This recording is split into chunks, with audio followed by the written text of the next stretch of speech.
I clocked in at midnight. The halls were quiet, just the hum of machines and the whispers of the night staff. I remember thinking that maybe it would be a good distraction from my breakup. It wasn't until my first round that things started to feel strange. I stepped into room 217. The temperature dropped and I felt a shiver run down my spine. I shrugged it off at first.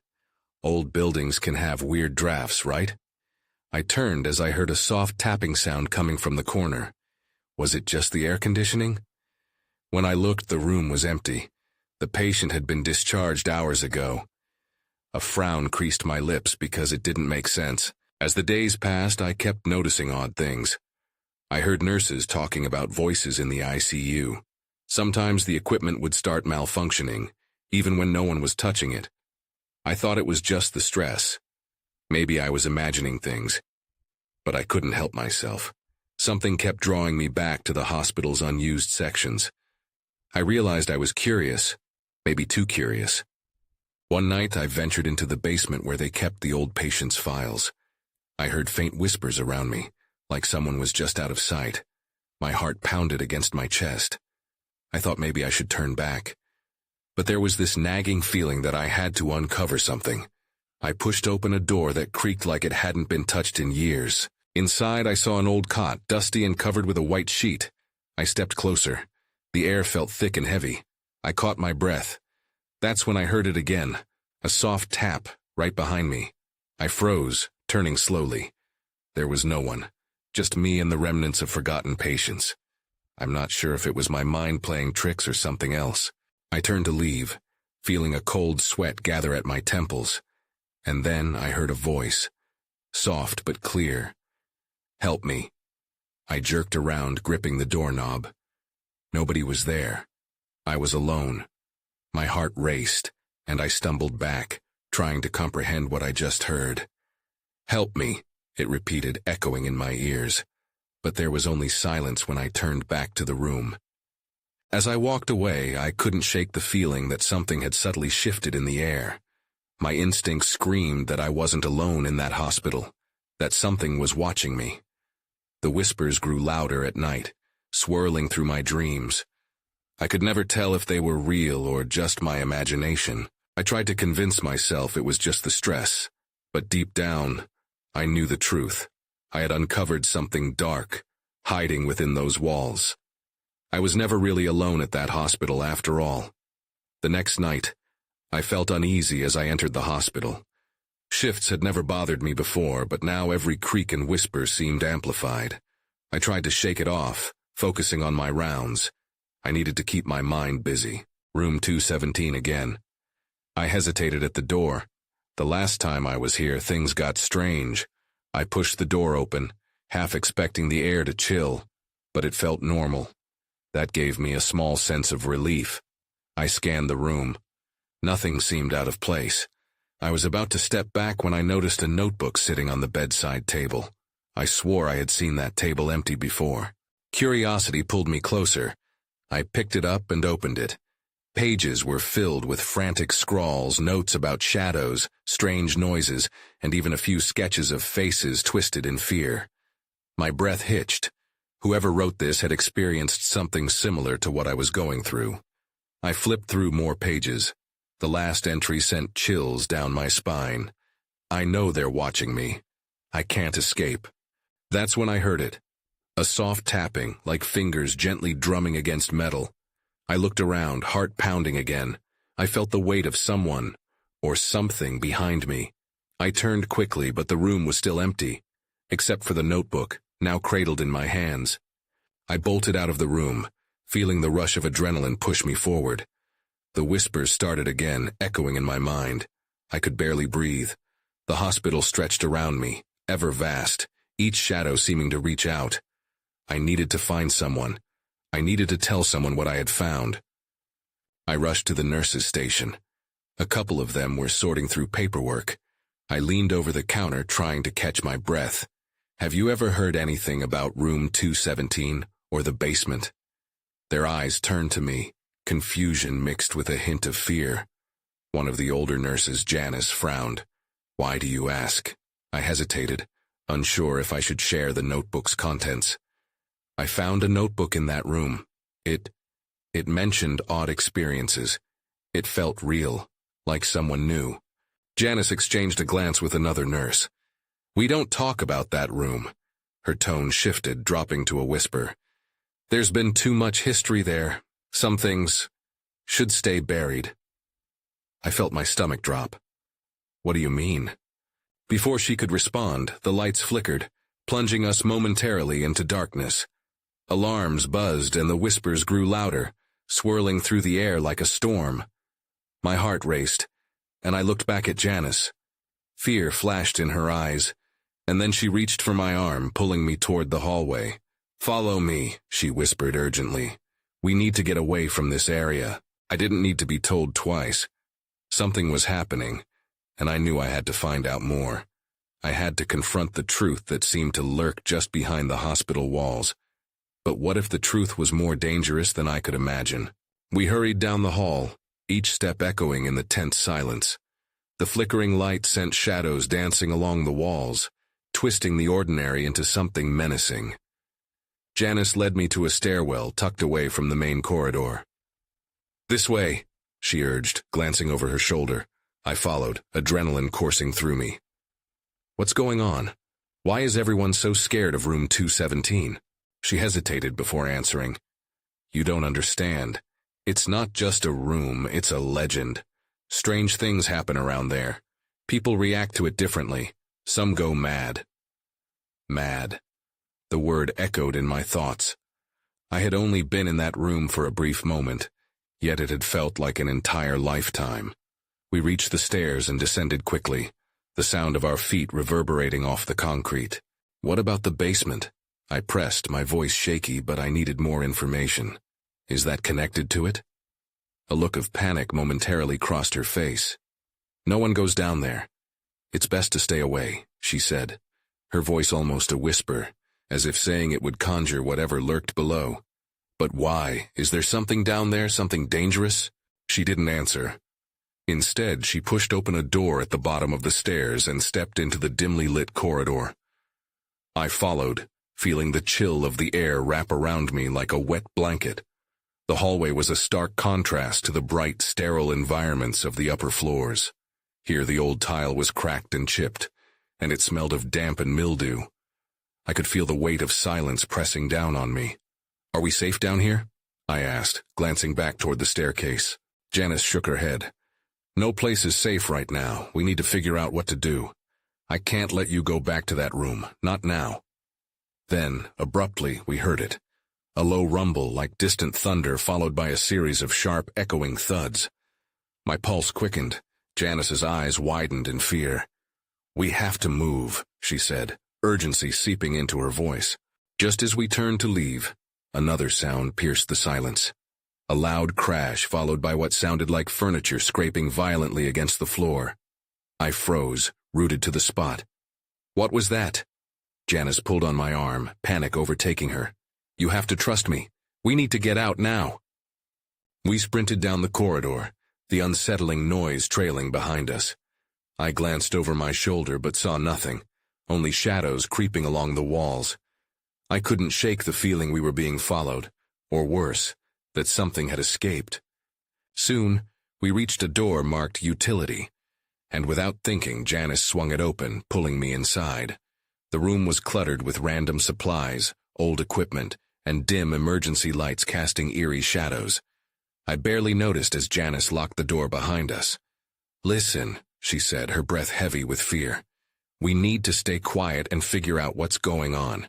I have no idea what's happening, but I can't leave you." As she spoke, a deep, otherworldly sound rumbled outside, reverberating through the walls like a savage heartbeat.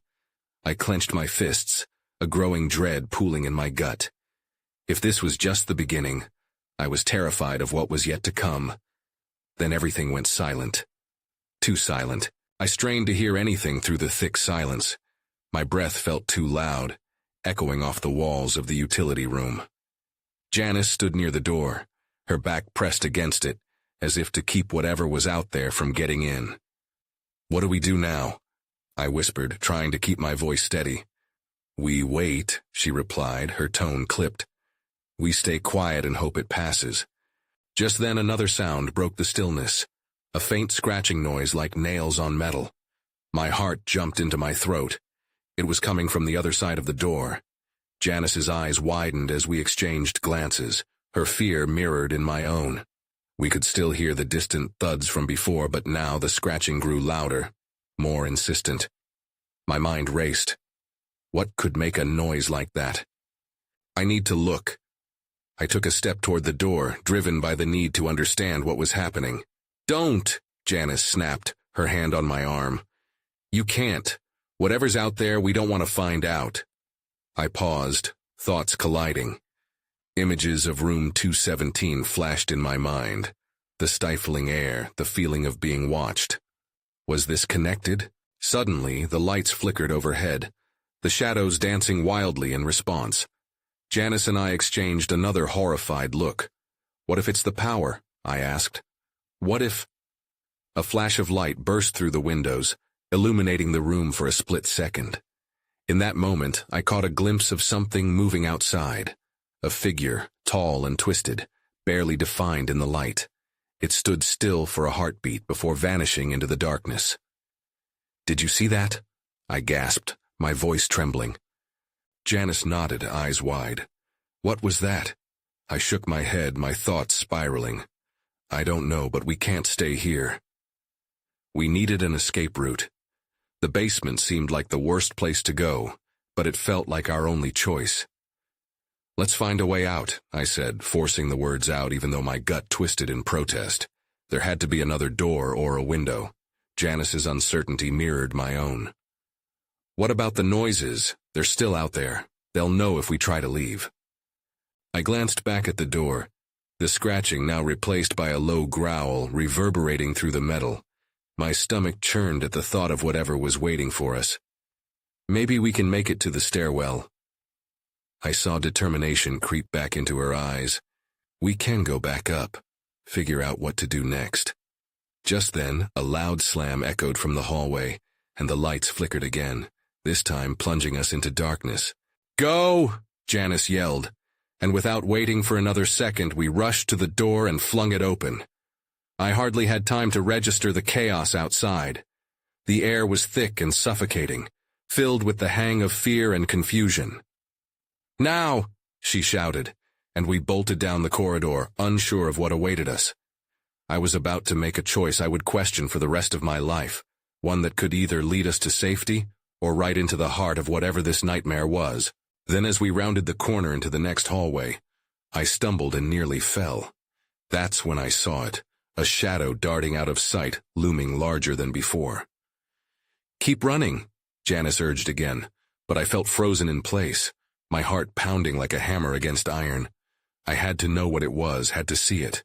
But at what cost? I tore my eyes away from the shape, forcing myself to follow Janice's command. We sprinted down the hallway, our footsteps echoing against the walls, but all I could think about was that shadow. "What is happening?" I shouted out, half to Janice and half to myself. "What was that thing?" "I don't know," she gasped, her breath coming in short bursts. "We just need to keep moving." We rounded another corner, and the lights flickered once more, this time staying dark. Panic surged within me as I stumbled into a storage room. It was cramped and filled with old furniture, boxes stacked haphazardly, but we had no time to lose. "Over here." I pulled Janice towards the back where a dusty window was half open, its hinges rusty. My heart raced as I tried to slide it all the way up. "We can get out through here." "Do you think it's safe?" she asked, glancing anxiously over her shoulder. I didn't have an answer. "We can't just stand around," I urged, glancing back at the door. The growling had faded, but I could still feel something watching us, waiting for the right moment. With one final push, the window gave way. I clambered onto the sill, hardly thinking as I looked down to the ground below. It wasn't a long drop, but the ground felt far too unpredictable when I felt hunted. "Hold on," I said, reaching back to help Janice. Just as she climbed up beside me, another horrible sound echoed from the hallway. This one made my skin crawl, a guttural growl mixed with a low snarl. something primal. My blood ran cold. "Now!" I shouted as I pushed myself off the ledge. I hit the ground hard, pain flaring up my legs. But there was no time to dwell on it. I turned to grab Janice as she jumped. She landed with a soft thud next to me, and we both paused momentarily to catch our breath. "Where's that noise coming from?" she whispered, her voice trembling. I scanned the dark surroundings. Nothing but trees and the edge of the building silhouetted against the dim parking lot lights. "We have to run," I said, starting toward the tree line. A sudden crash rang out from inside the building, even louder than the growl. Janice nearly tripped over her own feet. "What was that?" she cried, her eyes wide with terror. "Come on." I pulled her along, adrenaline locking in my survival instinct. Then, just as we reached the trees, I felt something brush against my leg. I looked down. Only shadows remained, no clear form. Still, a sense of dread gnawed at me. Then, abruptly, a familiar figure stepped into the faint light coming from the building, one I hadn't seen since the night we got here. "Wait!" It was Chris, our friend, his face pale and wide-eyed. "You need to go back inside. They're looking for you." "Who?" I snapped. "What's going on?" "I'll explain later." He glanced back nervously toward the building. "Just trust me." And that's when I realized we weren't out of danger yet. Questions flooded my mind, but I had no time to voice them. Something was coming, and if we didn't leave now, we might not get a second chance. "Run," I said. We had to escape whatever darkness awaited us. We dashed deeper into the woods, the underbrush cracking beneath our feet. I couldn't shake the feeling that something was behind us, tracking our movements with every step. Chris led the way, glancing over his shoulder more than once. It heightened my anxiety, but also fueled my determination to keep moving. "What do you mean they're looking for us?" I panted. The air was thick with tension, and I forced myself to focus. "Just trust me," Chris shouted again, urgency in his tone. "We can't stop now." As we weaved through the trees, I felt my heart pounding in my chest, a drum echoing the fear coursing through me. Something was definitely out there, something that had been unleashed as soon as we stepped out of the building. I could feel it breathing down my neck. Suddenly Chris halted, his body tensed like a coiled spring. "Listen," he hissed, his voice barely above a whisper. I stopped too, instinctively raising my head like a deer sensing danger. In the distance I heard it, a low, chilling growl, the same sound we had heard inside. "It's getting closer." Janice clutched my arm, her eyes wide with terror. We resumed running, pushing harder now, our breaths harsh and labored.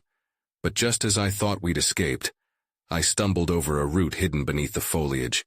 The forest floor shifted under me and I hit the ground hard. Pain shot through my ankle as I struggled to get back up. "Go! What are you doing?" Chris shouted, glancing back. "I can't," I gasped, unable to ignore the fire in my leg. Janice reached my side, kneeling down beside me as she looked at Chris imploringly. "I can't leave her," she pleaded. "We don't have time," he yelled, a panic creeping into his voice. Before I could respond, he turned, moving quickly into the darkness. "Chris," I called, but my voice was drowned out by the rustling of leaves. "He'll be okay," Janice said, though I could see the doubt in her eyes.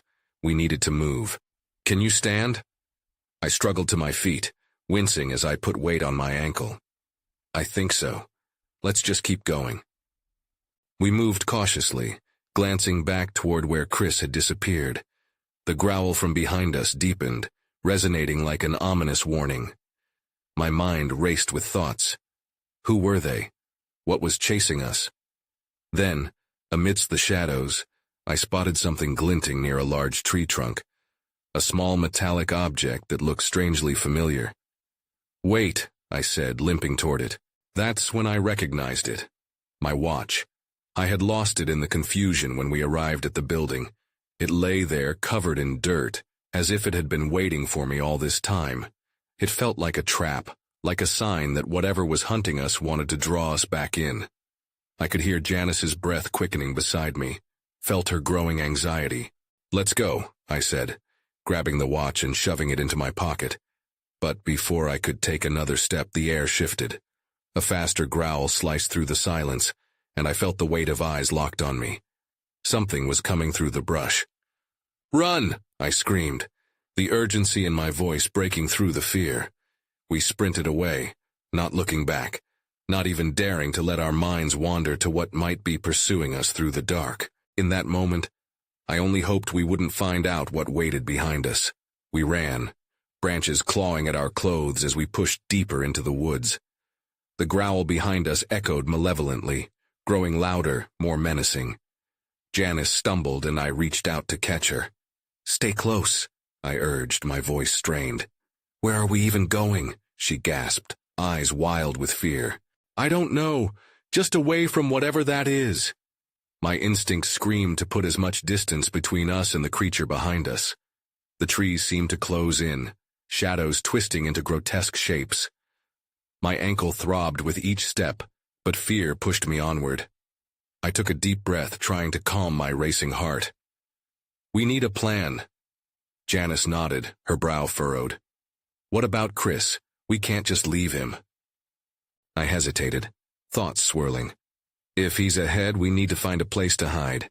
If we keep running, we might lose each other. We pressed forward, searching for a cluster of trees thick enough to hide us. Then I spotted a gnarled old oak, its twisted limbs offering some cover. "Here, behind this," I whispered urgently, pulling Janice in with me. We crouched low, our breath shallow. The growl had faded, replaced by the sound of rustling leaves. I was grateful for the momentary silence, but it left us with nothing but our thoughts. "What if it finds us?" Janice whispered, her voice cracking.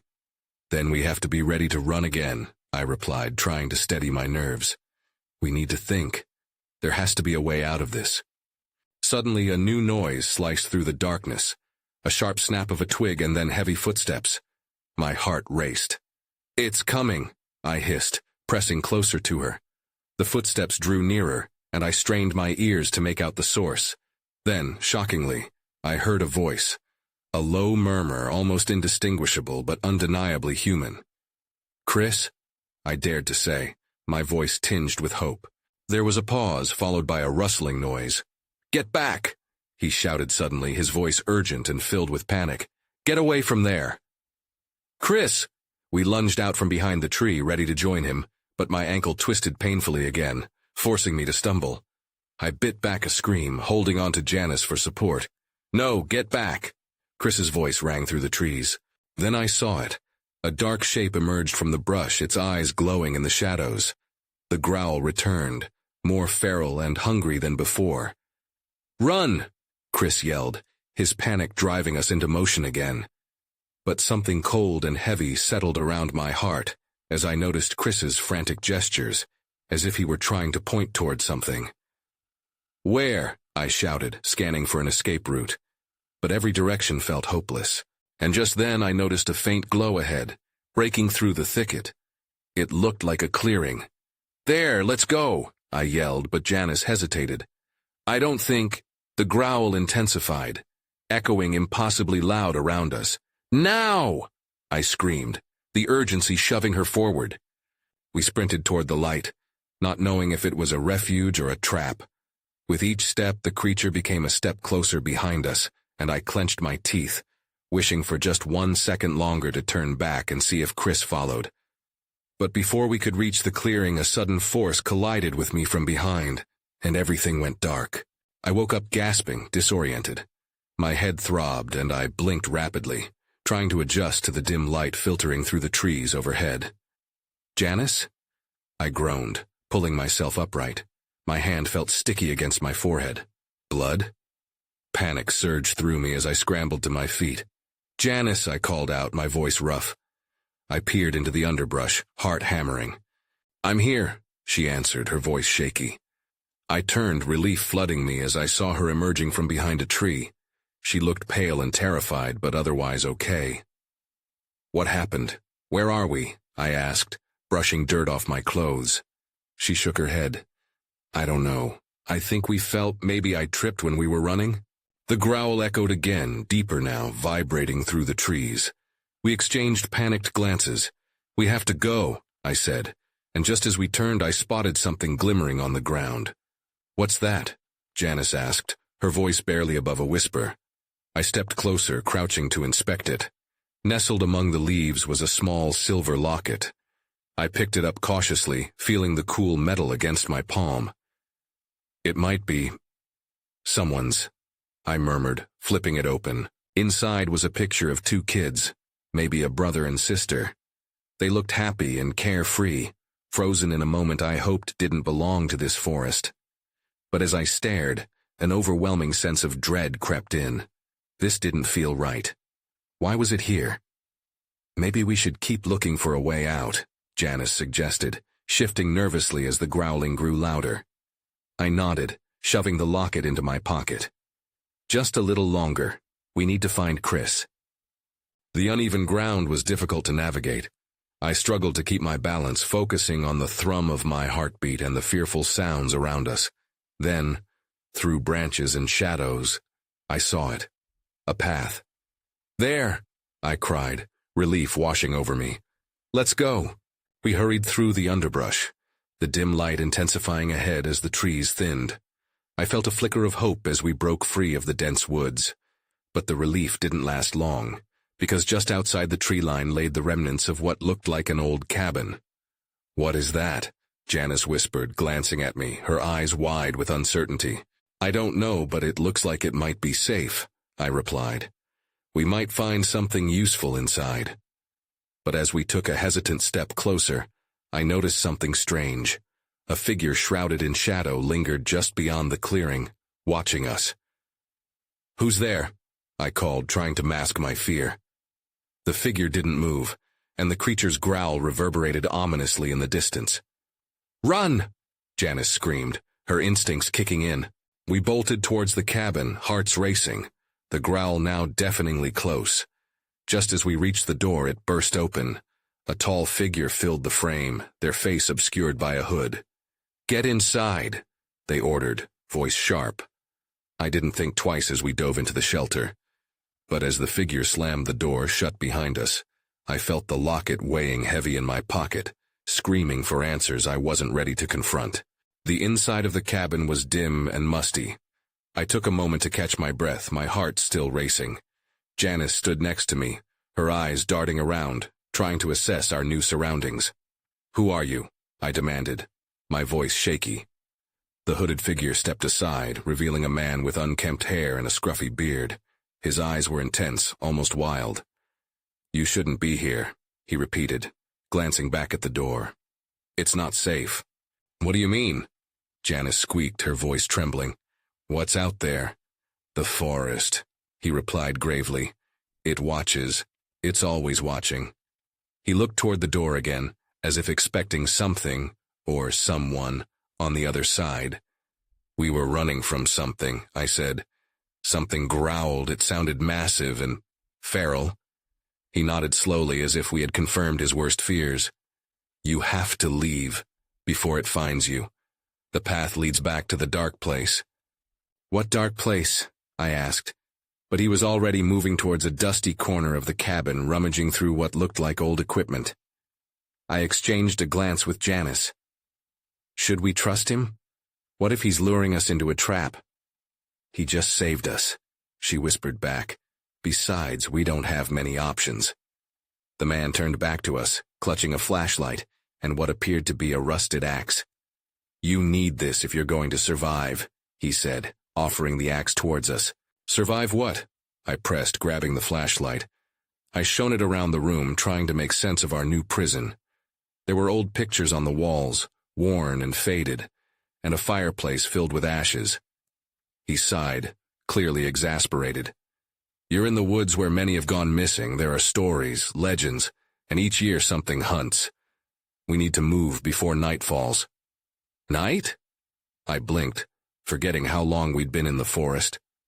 What time is it? Too late, he turned sharply. Did you hear that? The growing sound of cracking branches outside cut off my thoughts.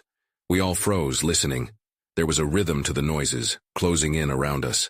My pulse quickened again. What's happening? Get ready. He pressed the axe into my hands, and Janice flinched at the sound of the door splintering against the force of something heavy pushing against it. Please, "You can't let it in," he pleaded, eyes wide with fear. As I looked at Janice, I felt that locket pressing against my thigh again, a grim reminder of how this all started. I had no answers, no plan, just instinct kicking in.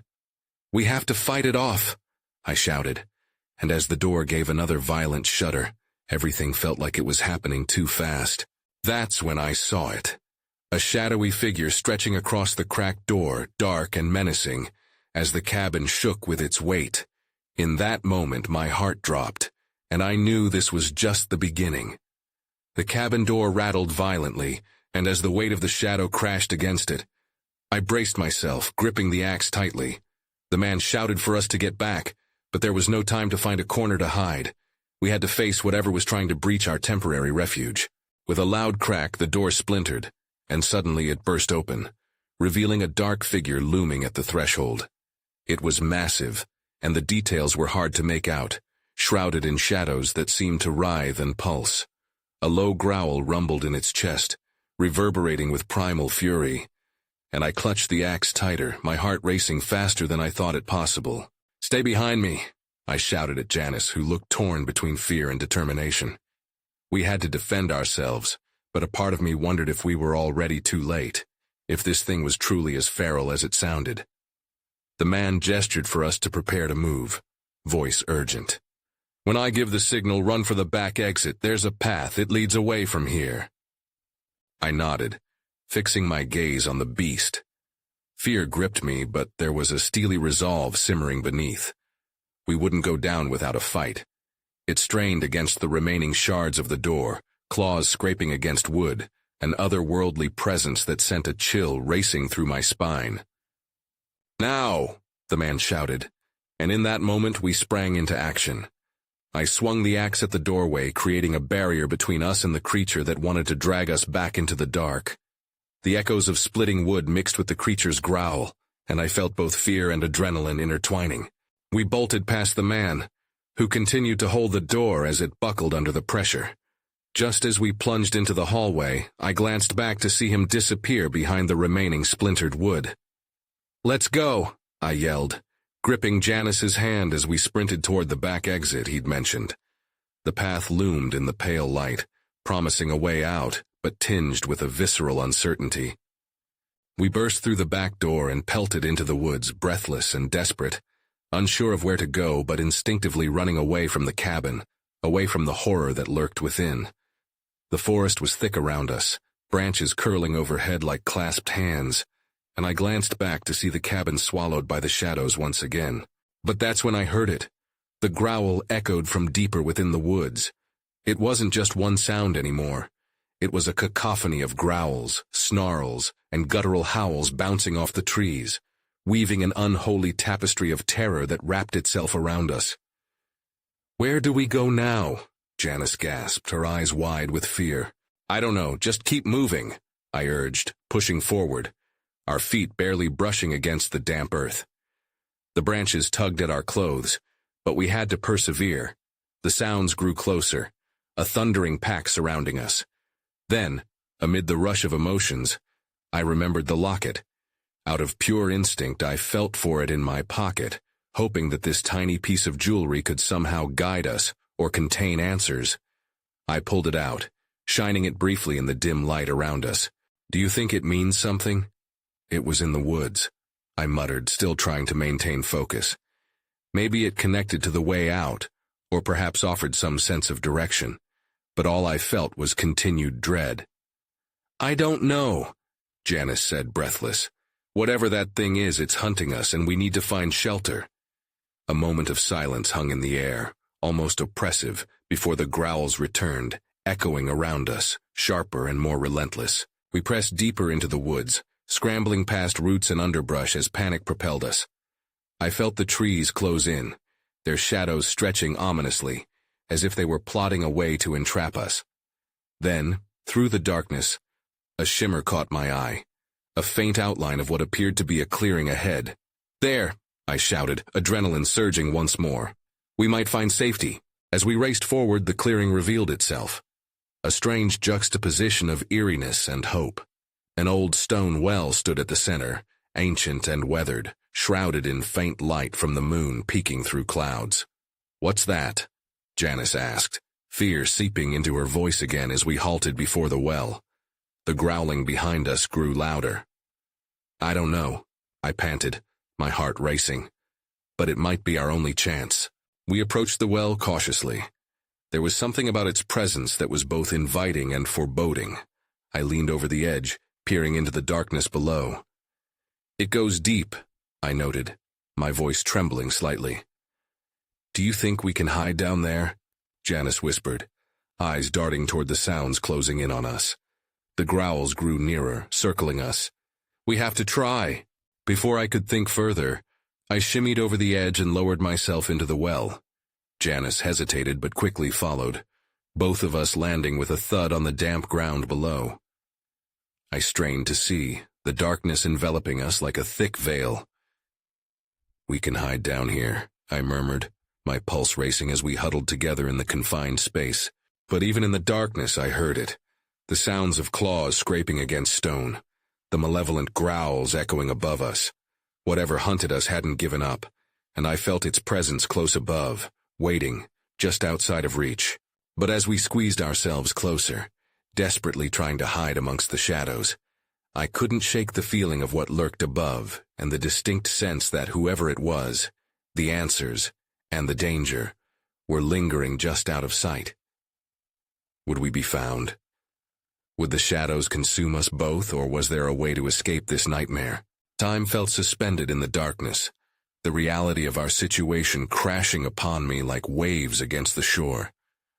Would we eventually emerge, defying whatever dark force had followed us here? Or would we be lost to the shadows forever? In that uncertainty, the answers evaded me like the light at the end of the tunnel, leaving lingering questions that haunted my thoughts.